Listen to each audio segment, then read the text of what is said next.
कर्पूर गौरम करुणावतारम संसार सारम भुजगेन्द्रहारम सदा वसंतम हृदयारविंदे भवम भवानी सहितम नमामि। भवानी शंकरौ वंदे श्रद्धा विश्वास रूपिणौ याभ्यां विना न पश्यन्ति सिद्धा स्वान्तस्तमीश्वरम सिद्धा स्वान्तस्तमीश्वरम। श्री कृष्ण गोविंद हरे मुरारे, हे नाथ नारायण हे वासुदेव। श्री कृष्ण गोविंद हरे मुरारे, हे नाथ नारायण हे वासुदेव। वसुदेव सुतम देवम कंस चाणूरमर्दनम देवकी परमानंदम कृष्णम वंदे जगद्गुरुम कृष्णम वंदे जगद्गुरुम। कृष्णाय वासुदेवाय हरे परमात्मने प्रणत क्लेश नाशाय गोविंदाय नमो नमः गोविंदाय नमो नमः। हम सभी आज पुनः एक बार भगवद गीता के इस विशेष ज्ञान सत्र में सभी विशिष्ट महानुभावों के साथ उपस्थित हैं और इस उपस्थिति में विशेष जो सत्ता है जो इस ब्रह्मांड की रचना करती है वह भगवान श्री गोविंद के रूप में हमारे साथ नित्य उपस्थित होती है। जैसे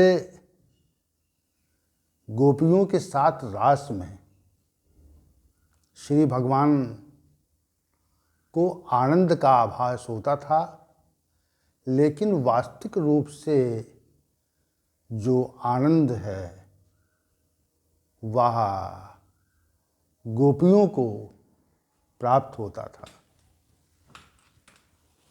भगवान तो एक माध्यम होते हैं, मनुष्य को आनंद देने के लिए उसके परमानंद की अनुभूति कराने के लिए भगवान श्री गोविंद तो माध्यम होते हैं और जब उनका आभास हो जाता है तो विशेष प्रकार की मनुष्य को अनुभूति होती है।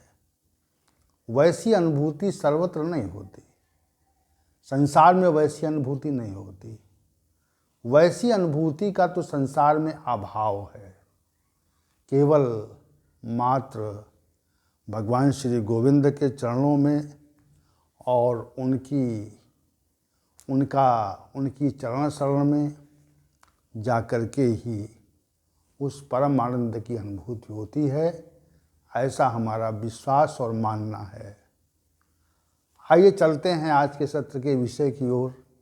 भगवान श्री गोविंद को प्रणाम करके आज के विषय की ओर हम लोग बढ़ते हैं। हम लोगों ने विगत सत्र में श्लोक संख्या 21 पर विचार आरंभ किया था, जो राजसी दान से संबंधित था, और उसी का जो शेष भाग बचा हुआ है, शेष जो है अवशेष है, उसी पर आज की चर्चा को हम केंद्रित करना चाहते हैं।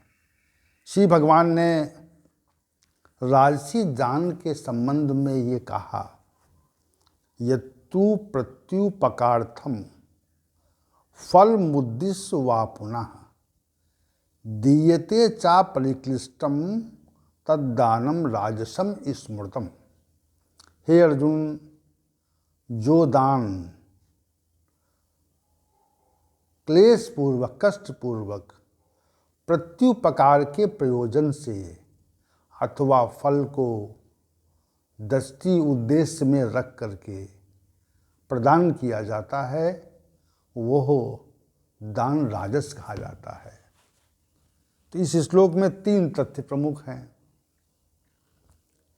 एक तो प्रति उपकार की भावना प्रमुख है और दूसरी बात है फल के उद्देश्य पर दृष्टि रखने का भाव प्रमुख है। और तीसरी बात है कि जो दान क्लेशपूर्वक देते हैं, कष्टपूर्वक देते हैं, परिक्लिष्टम, परिक्लिष्टम कहा, अत्यंत कष्टपूर्वक, अत्यंत क्लेशपूर्वक। तो तीनों तथ्य इसमें हैं। हम जब यह तथ्य भूल जाते हैं कि दान देना हमारा कर्तव्य है, दातव्यम मिति, दान देना मनुष्य का कर्तव्य है, ये तथ्य हम जब भूल जाते हैं, जब उसको हम विस्मृत कर देते हैं, तो फिर ये भाव उठता है कि दान क्यों दिया जाए, सहायता क्यों की जाए। भाई ये बात है कि कर्तव्य है हमारा, तो कर्तव्य को समझ करके हम दान देते हैं या सहायता करते हैं। परंतु मन में ये भाव आ जाए कि हमारा कर्तव्य दान देना नहीं है, हमारे पास जो कुछ भी धन संपदा, ऐश्वर्य, प्रतिष्ठा, विषय भोग हैं, वह स्वयं के उपभोग के लिए हैं, संसार के उपभोग के लिए नहीं है। यहाँ पर एक बात और स्पष्ट करना है कि दान का संबंध वस्तुओं से होता है, धन और संपदा से होता है, स्थिति और विषय भोगों से नहीं होता। हम जिस स्थिति में हैं, उस स्थिति का उपभोग स्वयं चाहते हैं और विषयों का भी उपभोग चाहते हैं। तो स्थिति और विषय की बात यहाँ नहीं हो रही, यहाँ मात्र धन और संपत्ति के से सहयोग की बात हो रही है। तो श्री भगवान कह रहे हैं कि जब ये भाव खत्म हो जाए, समाप्त हो जाए कि दान देना हमारा कर्तव्य है, तो फिर इसके प्रतिकूल भाव आरंभ होता है कि दान देना हमारा कर्तव्य नहीं है। हम किसी को दान क्यों दें, किसी की सहायता क्यों करें। ये भाव जब प्रबल हो जाएगा, इस तथ्य को आप समझिए, जब भी ये भाव प्रबल हो जाएगा कि दान देना हमारा कर्तव्य नहीं है, तो जैसे ही यह भाव प्रबल होगा, तो मन में ये बात उठेगी कि हम अन्य व्यक्ति की सहायता करें तो क्यों सहायता करें, क्या कारण है। हम किसी व्यक्ति को अगर दान दें किसी भी शुभ कार्य के लिए, तो हम दान क्यों दें जब हमारा कर्तव्य नहीं है। हम कर्तव्य से विमुख होकर के जब दान के विषय में विचार करते हैं, तो श्री भगवान कहते हैं वहीं से प्रत्युपकार की भावना आरंभ होती है। प्रत्युपकार यानी प्रत्युपकार के प्रयोजन से। इसका अभिप्राय ये है कि हम किसी की सहायता करें तो ये भाव कि वो भी हमारी सहायता भविष्य में करेगा, ये भाव प्रत्युपकार है। उपकार और प्रत्युपकार, किसी को हम उपकृत करना चाहें तो उपकृत करने के पश्चात यह भाव रहता है कि वह भी हमको भविष्य में उपकृत करेगा। तो निश्चित रूप से ये समझिए कि वो जो दान है वह उसने सात्विक स्थिति का परित्याग कर दिया। उसकी सात्विक स्थिति नहीं बची, उसकी राजसी स्थिति आ गई। जब भी प्रत्युपकार की भावना आ जाएगी, और ये भावना तभी आती है जब हम दान को कर्तव्य नहीं मानते हैं, दान को अकर्तव्य मान लेते हैं कि हमारा दान देना कोई हमारा कर्तव्य है। क्यों दान दें, क्यों सहायता करें दूसरों की। और सहायता करने पर हमारे पास जो धन है या हमारे पास जो संपत्ति है वह कम हो जाएगी। जितनी संपत्ति है, जितना धन है, उसमें कमी हो जाएगी। तो हम दान क्यों दें। तो वहाँ पर ये विचार आरंभ होता है कि हम यदि दान देना चाहते हैं तो उसके बदले में कुछ चाहते हैं। वहाँ पर बदले में कुछ चाहने की भावना है। बिना चाहने की भावना के हम जब दान नहीं देना चाहते, तो इस प्रकार का जो दान है वह निश्चित रूप से राजसी दान के रूप में परिवर्तित हो जाता है। ऐसा श्री भगवान का कथन प्रत्युपकार्थम से है। और फल मुद्दिश्य से, फल पर परिणाम पर दृष्टि चली जाए तो ये जो प्रत्युपकार्थम और फल मुद्दिश्य दोनों पद हैं, ये एक दूसरे के पर्यायवाची स्वरूप में यहाँ पर वर्णित किए गए हैं। जब दृष्टि परिणाम पे जाएगी तो हम दूसरों की सहायता करके अपनी सहायता का भाव रखेंगे। और जब दूसरों की सहायता करते समय ये भाव रखें कि वह भी हमारी सहायता करेगा, तो इस तथ्य को कहते हैं कि परिणाम पर दृष्टि चली गई। दृष्टि कहाँ चली गई, दृष्टि परिणाम पे चली गई तब। और जैसे ही दृष्टि परिणाम पे जाती है या हम दान करते हैं, उसके बदले में हम भी कुछ चाहते हैं, चाहे वो सामाजिक रूप से हो, चाहे हमारा नाम हो जाए, चाहे हमको लोग जान जाएं कि हम बहुत बड़े दानी हैं, या हमको स्वर्गाधिक लोक प्राप्त हों। इस प्रकार का जो भाव है वो प्रत्युपकार्थम शब्द से श्री भगवान ने वर्णित किया है। और फलम उद्देश्य कहा कि फल पर दृष्टि रहती है, परिणाम पर दृष्टि रहती है, तो निश्चित रूप से वह जो दान है, जो सहयोग है, वह निश्चित रूप से राजसी स्वरूप ग्रहण कर लेता है। ये तथ्य श्री भगवान यहाँ पर वर्णित कर रहे हैं।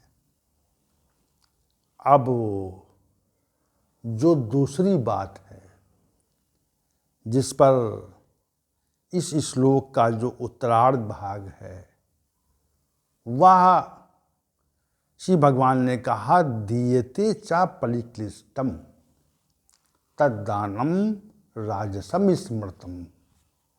और जो कष्टपूर्वक दिया जाए, हम किसी को दान देते हैं तो दान देते समय हमको कष्ट का आभास हो कि इसको क्यों बेमतलब दान दे रहे हैं। अंदर से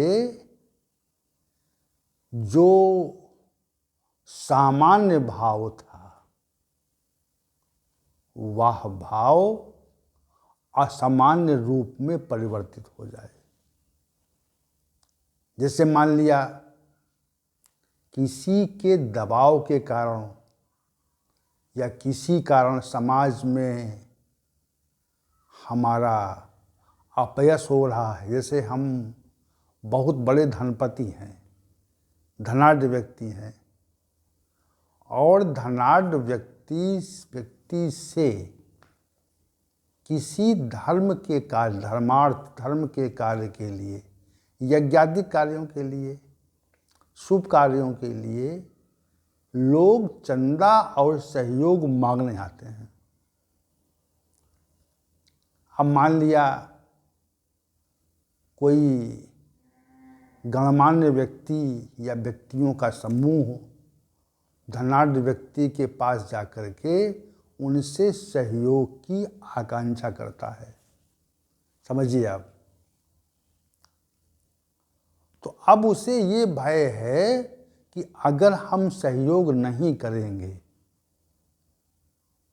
तो हमको लोग कंजूस समझेंगे कि धन तो बहुत है लेकिन वह अच्छे कार्यों में खर्च करने की प्रवृत्ति से रहित है।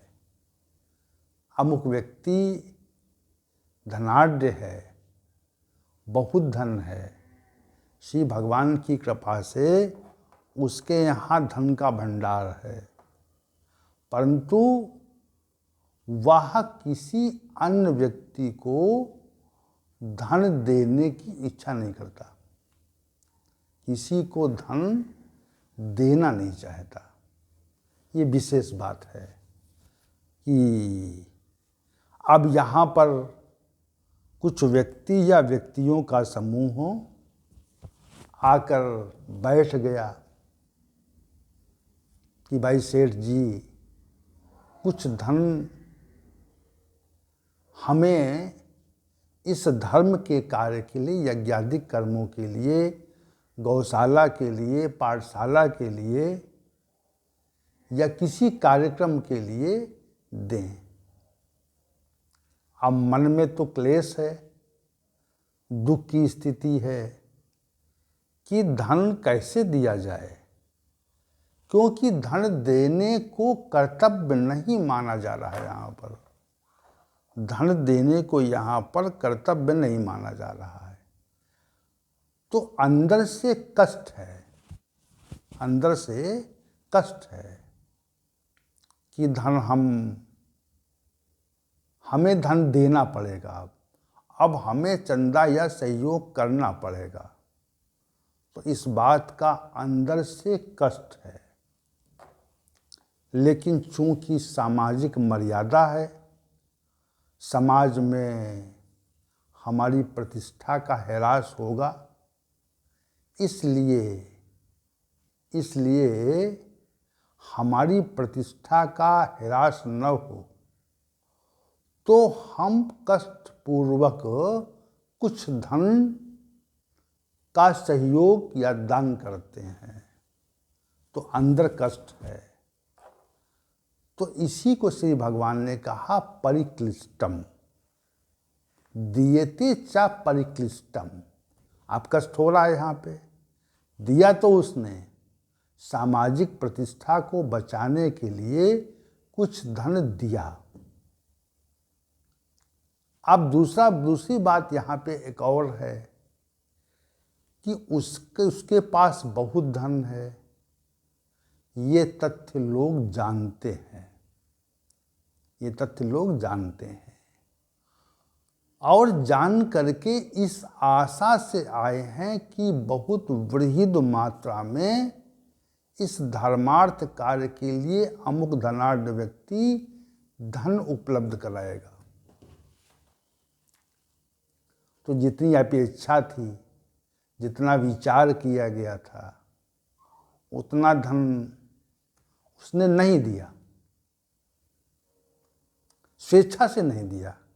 अंदर से जो धन दिया उसमें भी उसको कष्ट है। अब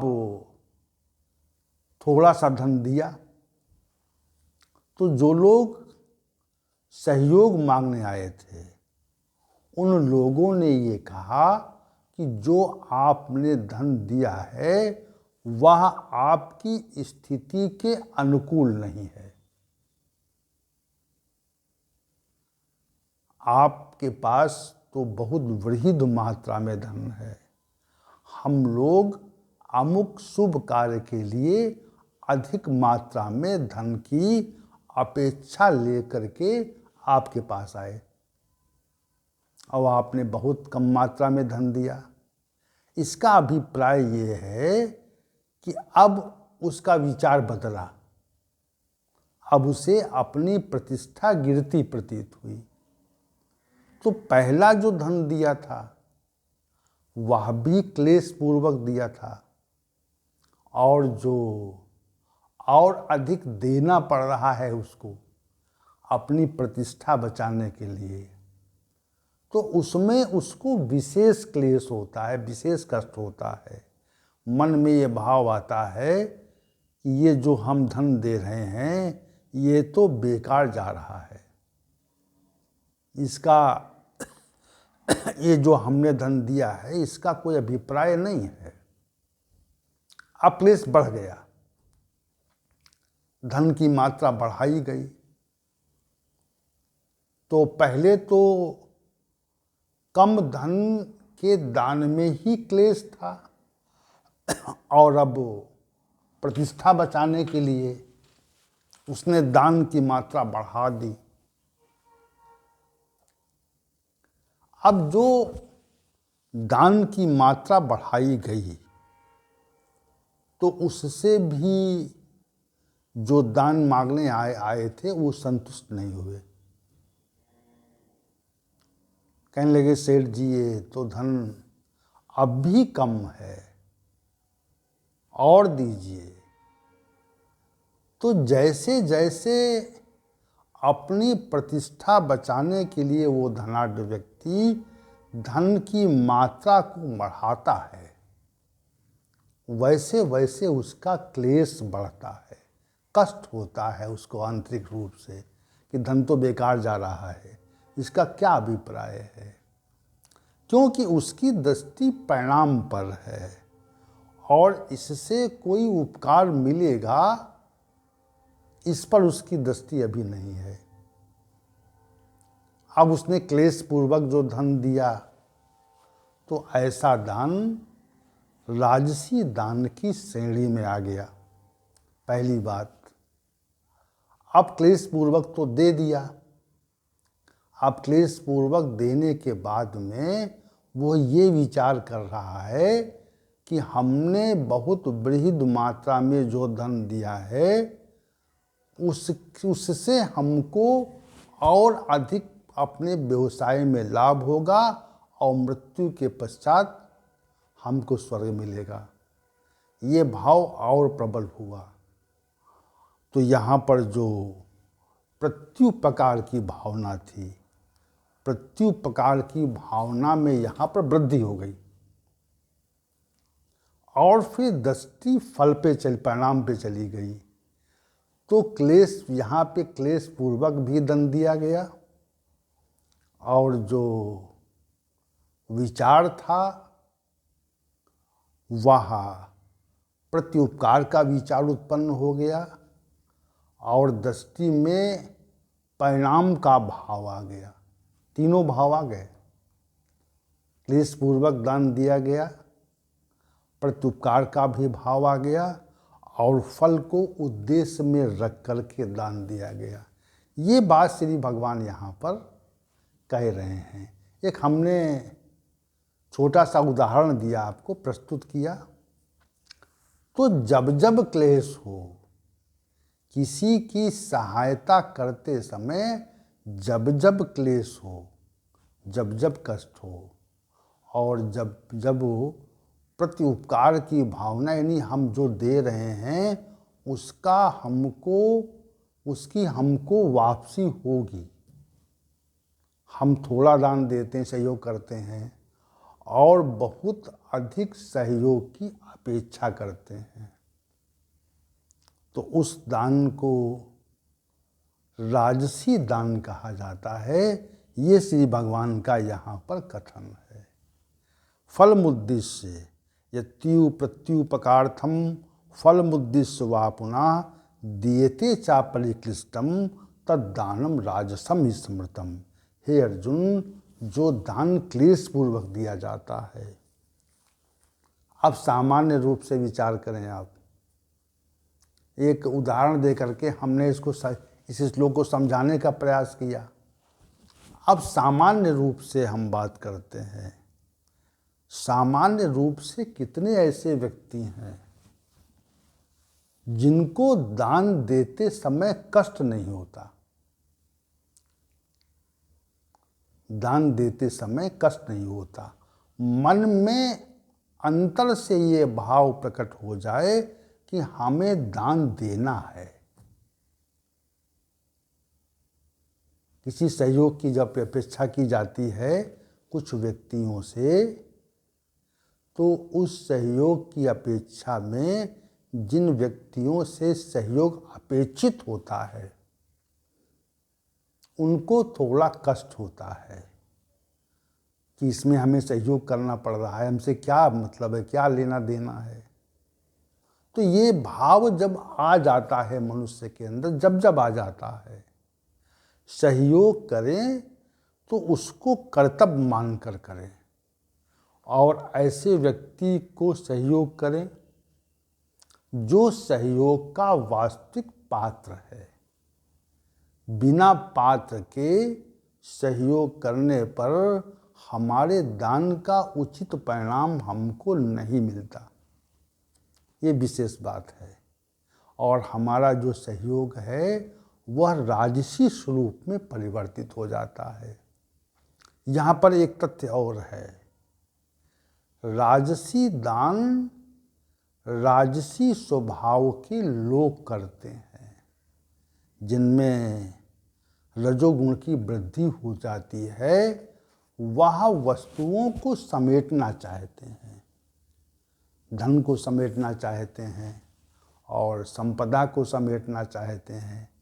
तो ऐसे समेटने के कारण उनकी जो चेष्टा होती है वह संसार के प्रति विशेष हो जाती है। संसारिक वस्तुओं को एकत्र करने के प्रति उनकी चेष्टा विशेष रूप से देखी जाती है और प्रयत्नपूर्वक जो धन एकत्र किया जाता है तो उसको देने में हमको कष्ट का आभास हो, यदि हो जाए।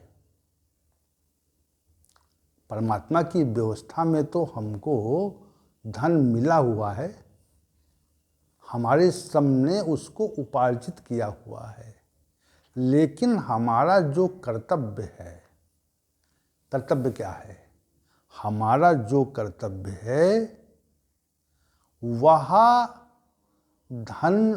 दान देना हमारा कर्तव्य है। इसमें कष्ट का आभास नहीं होना चाहिए, प्रत्युपकार की भावना भी नहीं होनी चाहिए और दृष्टि जो है परिणाम पर नहीं होनी चाहिए।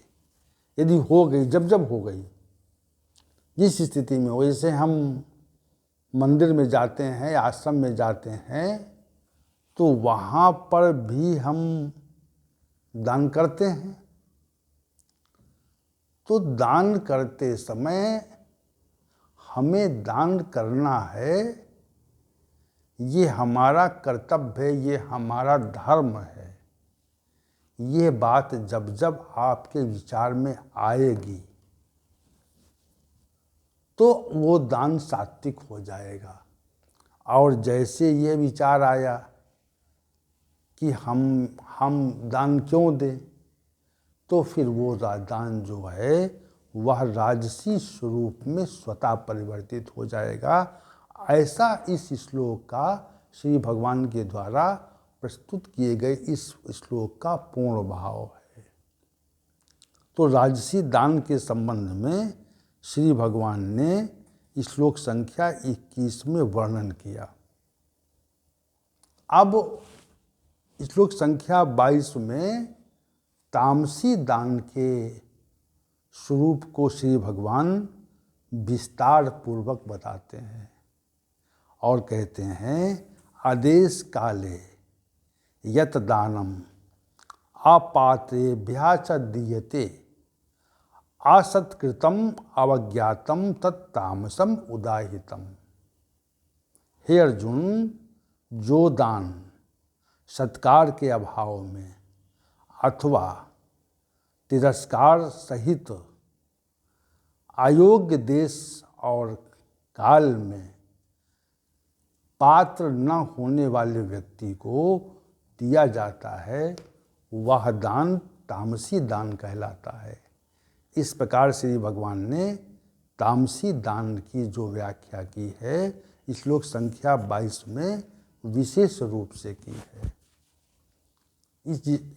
जिस विषय में हम कल के सत्र में चर्चा करेंगे